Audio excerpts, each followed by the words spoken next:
Welcome to our episode of Girl Talk. We're here again with our friends from St. Mary and St. Anthony's Church in Queens, New York.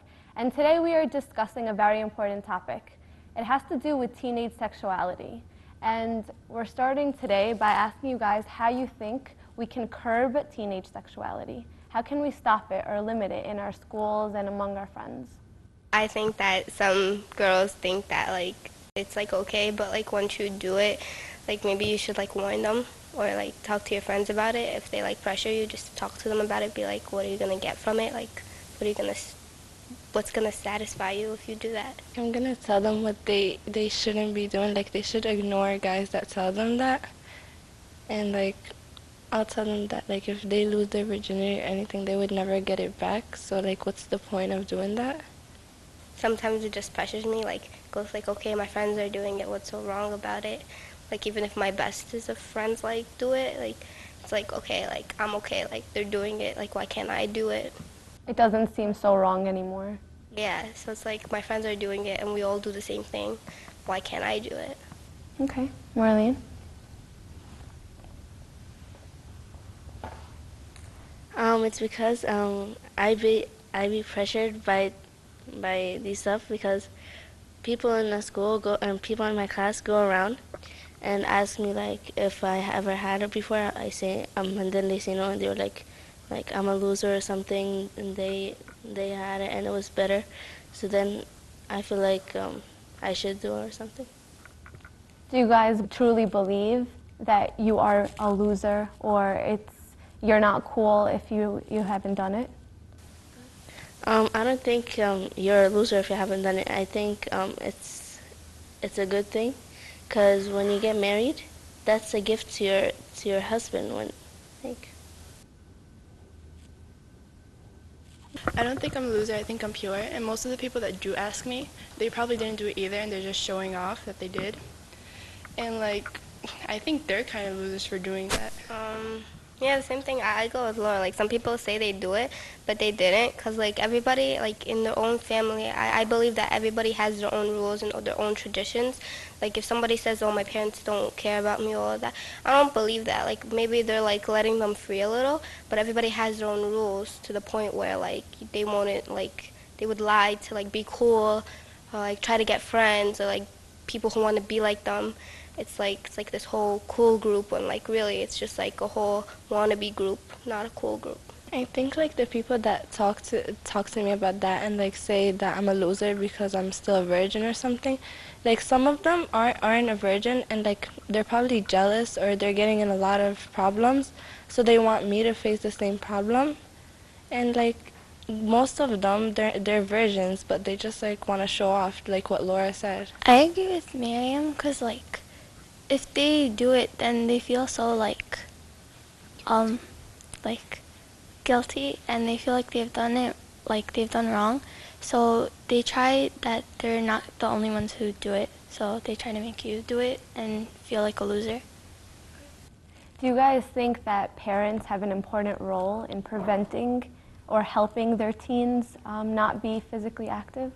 I personally think so. I think family has a big part to do with it, because if you're not feeling the love from your family, then you'll probably try to get the love from somewhere else, and that's what usually happens. You try to get it from a guy or so when you don't get it from a family, and that if a guy shows you attention, it leads to that, and then that's what happens if the family isn't showing you the love. When you first see a guy, if he's cute or anything, you're just oh my God, he's looking at me, oh my God, do I look good, and all that stuff. So then you feel you want to do more stuff with him, and then the more he makes you feel special, the more you want to give to him. And if the family is not there, and it's not paying attention to you, paying attention to something else, it's they're letting their own child go, because it's their only present from God. So yeah, I think the family has a big role in that.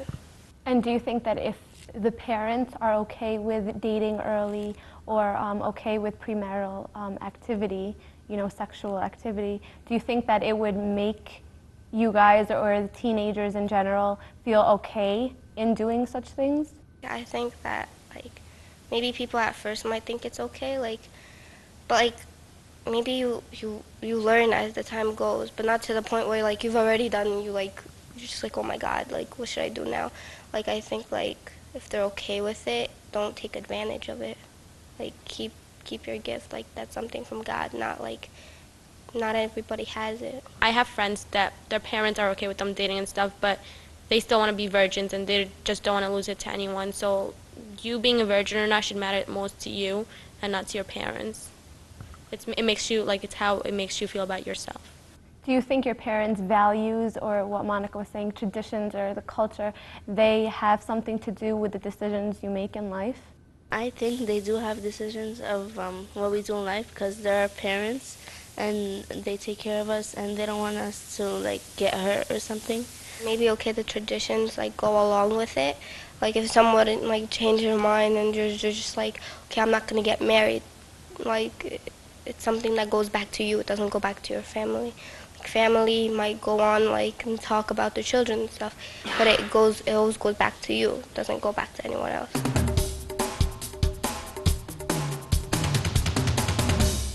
Do you believe that overly strict parents, like parents, they don't let the girl really talk on the phone to guys? You can't spend time with guys. Do you think that's better, or do you think being a reasonably moderate parent and kind of setting rules to how your child interacts with guys is better? Or do you think just being strict on them and just don't talk to guys will be better for them to avoid having such physical activity? Miriam? They should tell us, talk to guys, but just tell me like what you're doing.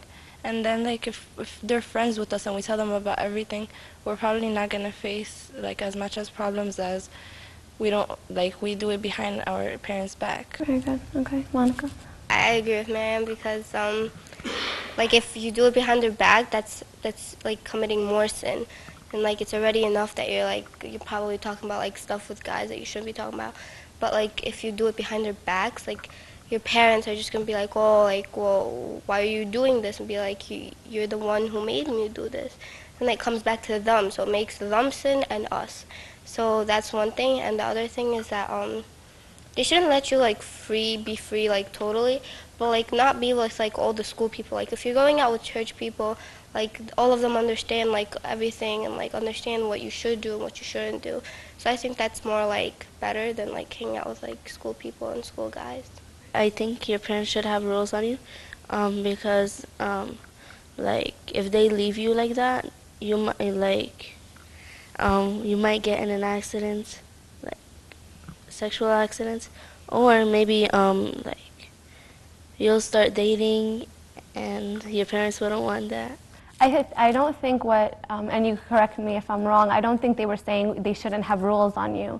I think they were saying don't be overly strict, but be a friend and basically your parents should be able to guide you in making the right decisions. What other things do you think are really important in order for the teen to be walking in the right path? I think kindness to your child, because like if you're not kind to them and you're mean to them, like they think like you hate them or something like that, and they run after someone else. But if you love them, they'll think like about the right thing. Okay, so what else do you think limits or prevents teenage sexuality? I think if the parents like kept the Bible's word and like all that stuff and spreads it to their children, like their children will learn from them. And when they learn, like they'll pass it on, like they'll think about it every single time. Like the Bible said that and that and that.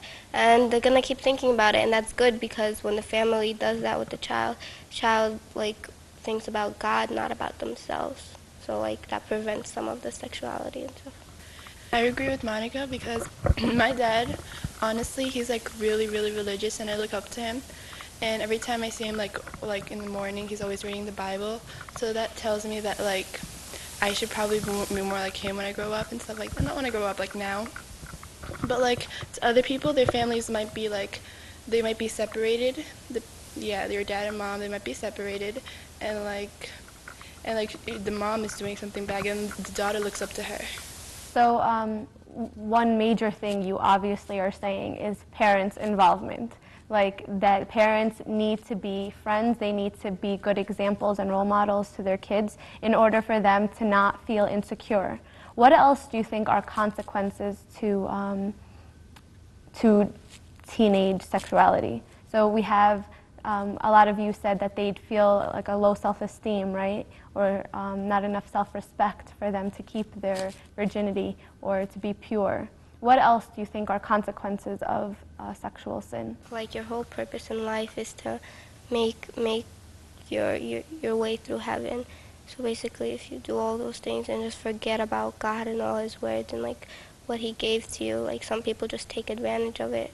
And like if you forget about all that, you won't have a place in heaven. That's one of the consequences. Like that's really big. Like the whole reason you're living is to make a place in heaven. We talked here about just parental involvement in your life and being surrounded by church friends and having a strong belief in God will keep you and curb teenage sexuality. And thank you for joining us today. We decided that it is an holy and beautiful thing that sex is, and that we need to wait when it's done in marriage, it's a beautiful thing. And we thank you again for joining us. Until next time on Girl Talk.